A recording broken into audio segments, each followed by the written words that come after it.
Hello there, Ray here, and what you see behind me is every unique mob in the game, as well as every unique block size. And yesterday they released the final version for 1.16, this being 1.16.3, which removed that dupe bug as well as added in better pathfinding. With 1.16 over, we're going to go ahead and look at how do the new mobs as well as blocks compare to the old ones, and see if we can use this to our advantage.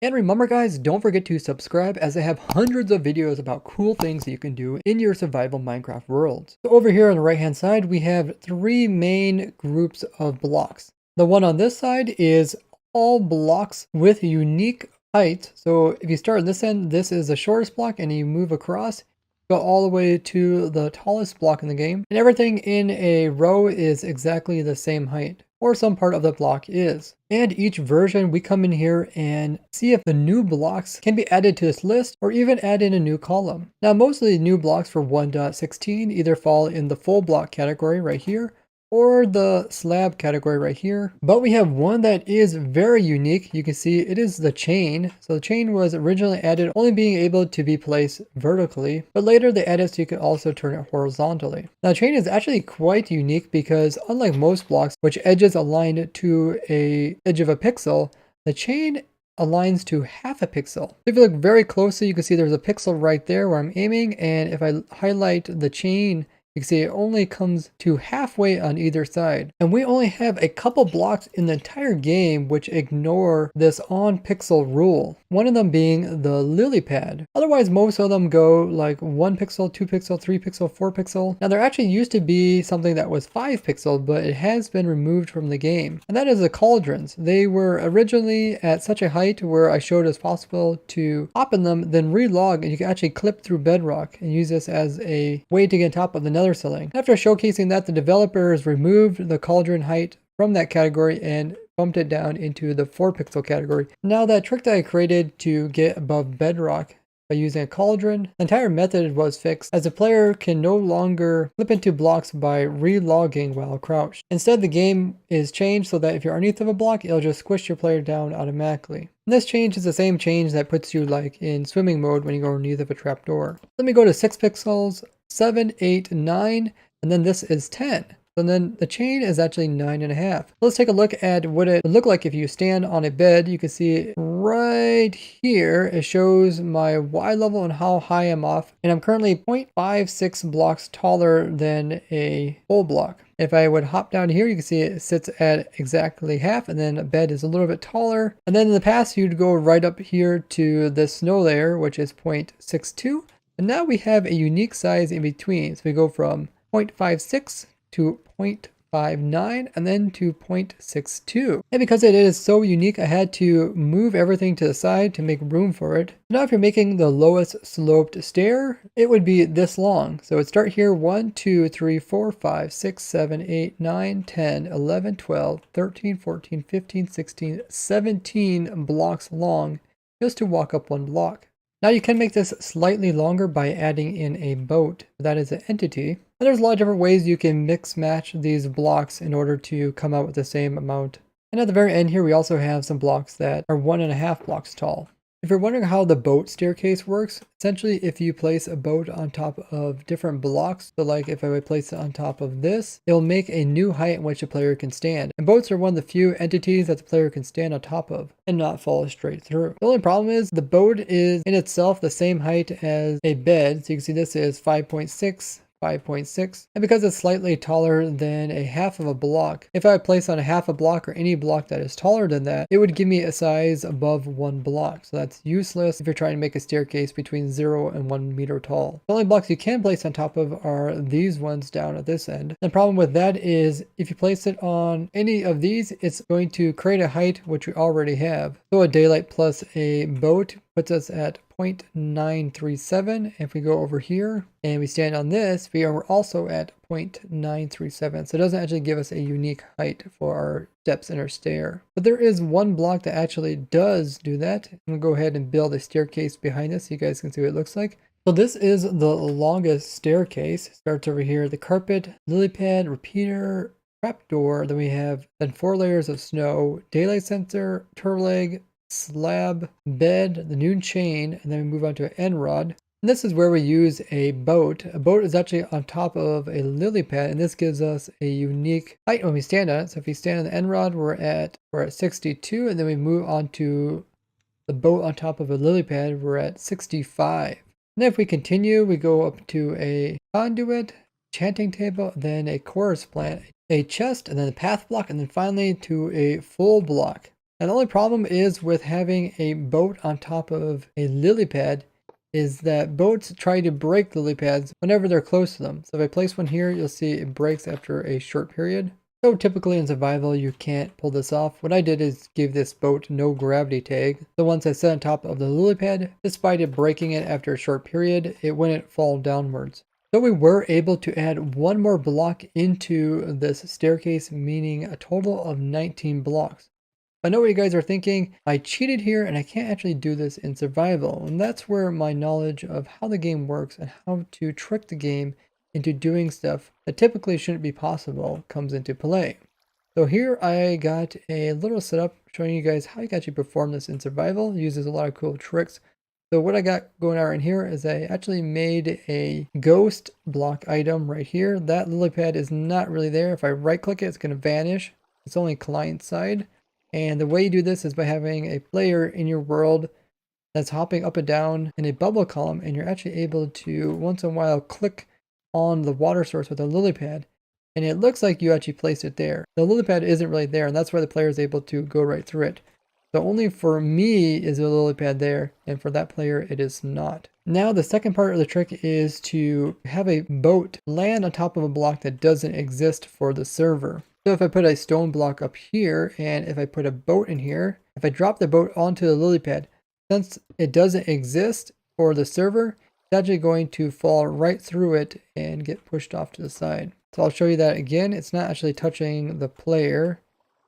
It would have touched that and it would have sat there, but it doesn't. So I'll show you guys what you can do to fix that, because when there's no player inside of a boat, it's kept track of by the server. So the server knows exactly where it's supposed to be. But if I would happen to ride this boat, then the boat will be kept track of on my client side. So I will be able to actually control what it can land on.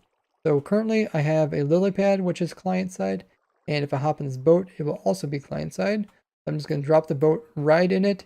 And you will see now the boat can actually land on top of a lily pad. And the lily pad isn't able to actually break from the boat because the lily pad doesn't exist there for the server. And if you're wondering what it looks like for my other account, this is what it looks like. It looks like the player is kind of floating above a block, but he does think he's standing on a block, even though it doesn't really exist. And now any other player can go ahead and stand on top of this boat, and it's just like a solid block with a unique size of 0.65. So it's actually possible to pull this off in survival. Of course, if I would leave this boat, the lily pad doesn't exist for the other player, and therefore it's able to fall right through it. So using some kind of cool tricks in the game of Minecraft, you're able to do a lot of stuff which shouldn't be possible. And that's how you can create the longest staircase in Minecraft, all within inside of a 1 block area. Now you could go ahead and place multiple boats on top of each other to get very unique sizes. As I've shown in the past, if you place like 19 boats on top of each other, you can actually make it end up exactly on a full block. And that's how I discovered zero ticking with sand blocks. You guys can check out the clip from my stream linked below. And we come across a lot of crazy stuff while we do these testing streams. And I do stream 4 times a week, Wednesday, Friday, Saturday, and Sunday. And you guys are even able to join the server in which we play on. Now, all the other blocks for 1.16 really just fall into those normal categories, but we never looked at the 1.15 blocks, as it was a very small update, so I didn't do a video about it. And they added in honey blocks. Now honey blocks aren't actually a full block on top, but they're slightly lower. And they fall in the same category as path blocks, farmland, a bell which is hooked to the side, as well as a cactus. All these are sitting at 9.3. And because it is slightly shorter than a full block, you can put like hoppers underneath of it to pick up items that are above it. Now with a new size block like this, we do have some things we could do with it, such as sorting out mobs. As mob has quite a variety of different heights, which we'll look into, it means you can separate them from other similar ones just by having slight differences in between blocks. So they can't fit through some of them and they end up fitting through others, We're able to actually use this inside of mob farms, like in a zombie-only farm, or even a creeper-only farm. So here's a zombie-only farm. Only zombies would spawn underneath of this, as well as anything that's shorter, but stuff like skeletons would not. And only creepers and like blazes would be able to spawn underneath of this. And we also use this in passive mobs, where you can limit what type of mobs will end up spawning inside of your farm. But there is another side to these blocks. So instead of standing on top of the block and measuring how far off the ground you are, you can also stand underneath the blocks and see how far they push you away from the ceiling. Now this category of blocks is quite limited compared to the last one I looked at, but it is also useful in sorting out mobs as we showed over there. So you can start on this side where there is a full block. And as we move across, you can see if I would hit space, I can move up a little bit, and then a little more for the coca bean, more for the piston, and then a smaller coca bean, piston arm. And then we got our new chain block, which does have that unique size and affects both standing above it as well as underneath. So we got a little bit more there. And you can go a little bit higher by going underneath to something like this piece on a grindstone. And then we go over to our top slab, our hopper ledge, our piston turns upwards, and then we got our trap door. And then we'd end up back at a normal block again. Once again, the chain has a whole column to itself and has increased this upside down staircase by 1 block. So now we got 1, 2, 3, 4, 5, 6, 7, 8, 9, 10, 11, 12, 13 steps in this upside down staircase. Now besides normal staircases and upside down ones, we also got bumping into a block from the side. So I guess you could call this like a sideways staircase. Now just like when we turn the chain sideways by turning it up and down, because it falls on those half pixel increments, means it doesn't follow the same rules as like the iron bar or the end rod and fences. So once again, gets a new column all by itself. So we can actually staircase this down. We start a full block and then we go into like the chest, anvils, course plant, skulls sideways, cake variant, fences, our chain, our iron bar, a skull a different direction, some more cake, smaller cake, a piston end, or you can also use the piston piece up here. Then it goes into a trap door. This one's a little bit tricky, but it is a hopper pushing up against the edge, or if you're inside a cauldron, pushing up against the edge. Very thin. And then you finish the staircase, but there is some weird ones like bamboo, which can move around depending on which block it's placed on. So it is possible to get a lot more variation by using bamboo and finding the exact block to place it on. It might even be possible to find such a location where you can use bamboo as a sideways staircase, but you might have to have a special seed in a very special location. Now, just as before, we're also going to talk about the honey block, which is introduced in 1.15, and it is not quite a full block since you can bump up against the edge and move in a little bit. So I put a block here and I stand above it. If I slide over, I kind of slide inwards. This puts it on the same category as all of these blocks here if you bump up against this side. And that behavior is actually pretty useful, as you might recognize some of these for blocks that can align items for ice stream item sorting. Make an item align it with a chest and then it will move along into a hopper item sorter. And most of these are pretty commonly used for it. But now we have honey blocks to use, which gives us a little more options on how we want to do it. So besides new blocks added into 1.16, we also have some new mobs. So over here we have all the mobs in the game categorized by widest to thinnest, and then in this one over here we have tallest to shortest. And we can see this by pressing F3 plus B. We can see the hitboxes, which is essentially what the game really uses when colliding with different entities. And there are some pretty interesting facts, like a big painting is wider than even a giant zombie. But let's take a look at how the new mobs fit in. So the first new mob that we have here for 1.16 is the Hoglin and Zoglin. They are both identical in size. And when it comes to width, they are the exact same width as a horse. So the horse was the only one in this column before, but now he has some other neighbors. And you can also see this is a good indication of how the hitbox can vary quite a bit from what we see on the mob. The horse here is quite a bit thinner than this bigger box around it. And same thing goes for like the Hoglin and Zoglin, but their heads clearly are sticking outside of the box, but are not counted.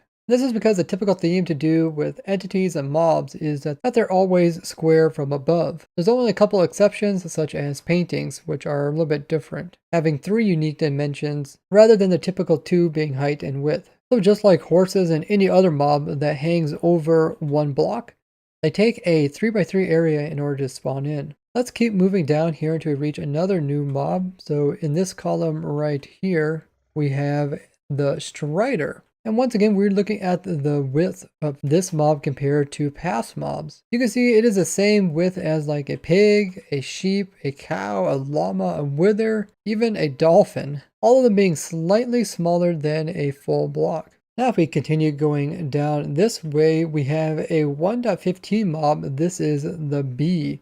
He is right here, and you can see even though the bee looks quite small, he is the same width as a pufferfish at this size. We also got a salmon, a wither skeleton, a golem, and a cave spider, which is pretty crazy to think that a cave spider and a bee are the exact same size, when this spider looks like he's hanging over more than one block. And if we move down one more column here, we got another mob. This is the piglin, as well as the piglin brute. And these guys are the same width as most of the common mobs in Minecraft. You also got zombies in this category. But even something like an ocelot is the exact same width.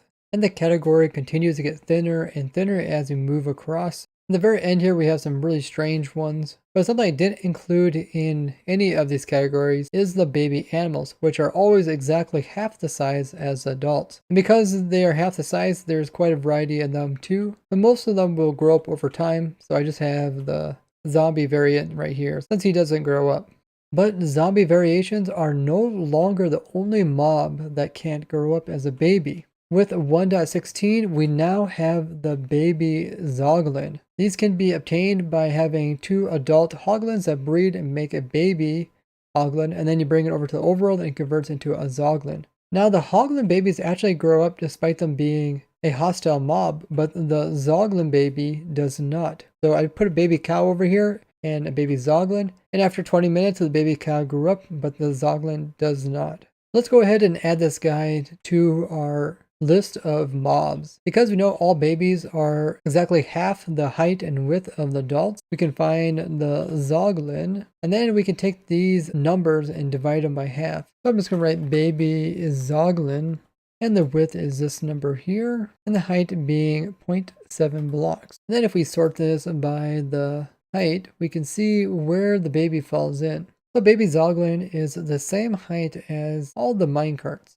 So here's the minecart category over here, and we could just put in the baby zoglin right here. And just like a baby zombie, it has the NBT tag is baby, so we can set that to 1. And that will make a little guy here, and he shouldn't be able to grow up. Now we can go ahead and take a look at how he falls in for width-wise. You see he fits in between an enderman as well as salmon. The number is so close to salmon and these other mobs, we might as well put them there. And Minecraft sometimes actually rounds this number. So here's the salmon category here, and we'll summon one of these guys for this place. Now in this back row here, we have them categorized by height, the giant being the tallest, going all the way downwards. And the first new mob that we run into is the piglins. Both the brute variation is normal. For zombie piglins are also here. They are technically already in the game before. You can see all these mob have the exact same height. And then as we move down, you see that the Strider is the exact same height as the creeper. Before, the creeper was all alone in this height size, but now the Strider is also joining him. And then a couple of rows down, we have the hoglin as well as zoglin. They are the same height as a cow as well as a polar bear, just slightly under 2 blocks. And then we continue moving downwards until we run into the bee. The bee now joins the dolphin, which opened up a new category in its own when it was introduced in 1.13. The bee and the dolphin are both the same height. And then as we move down, this is the rest of the row.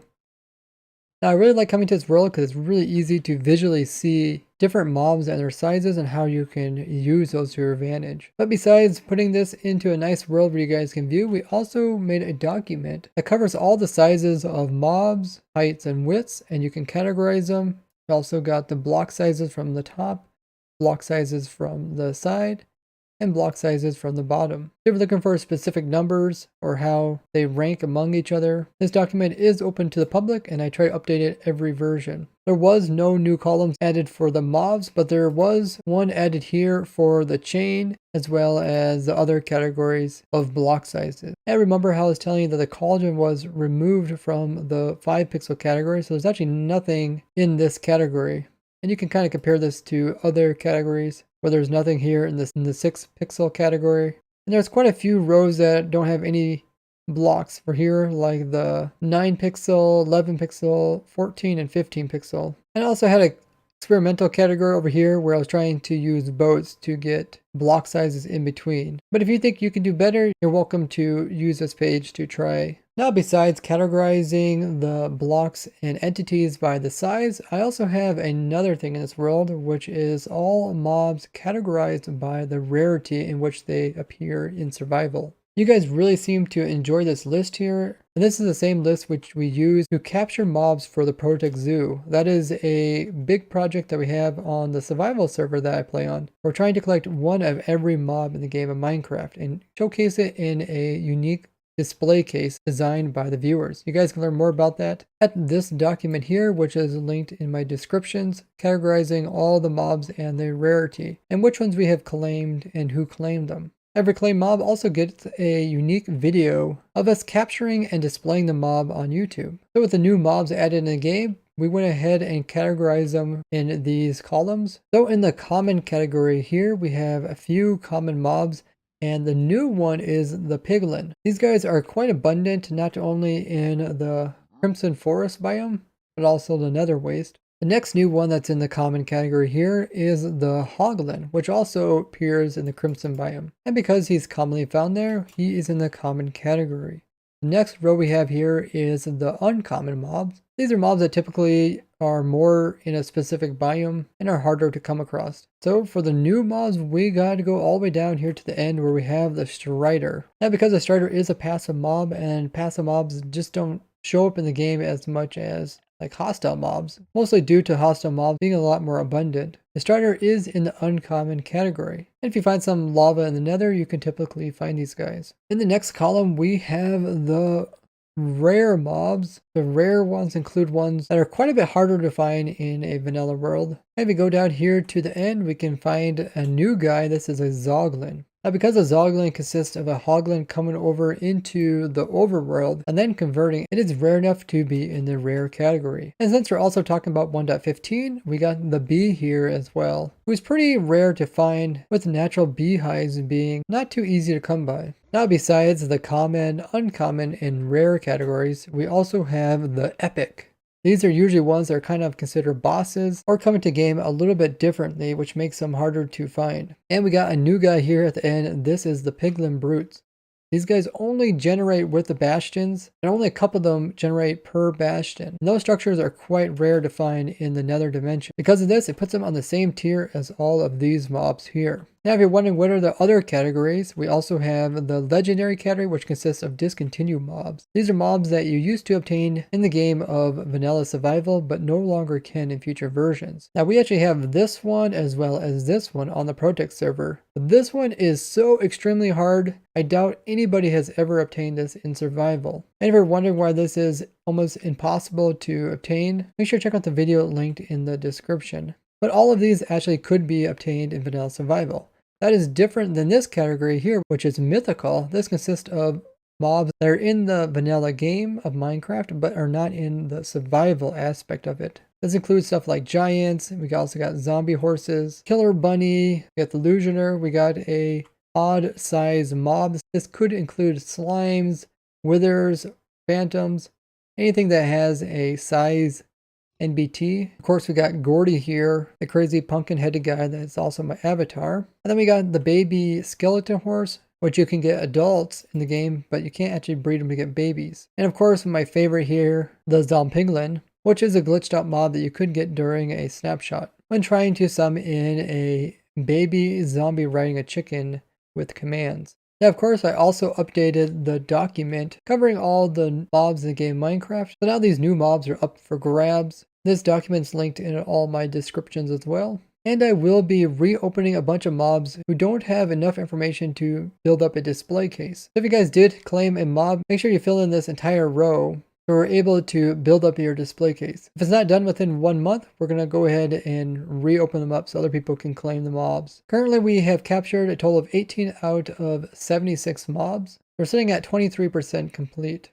If you would also like to take a look at this world in detail, I have provided the world download in the description, as well as a link to everything that we talked about in this video. I hope you guys enjoyed this unique and informative look at different types of mobs as well as blocks in the game of Minecraft. As always, don't forget to share this video with your favorite Minecrafters so they can learn about these cool tricks, as well as give this video a like. I would like to thank you guys for watching, and I'll see you guys in the next one. Bye bye!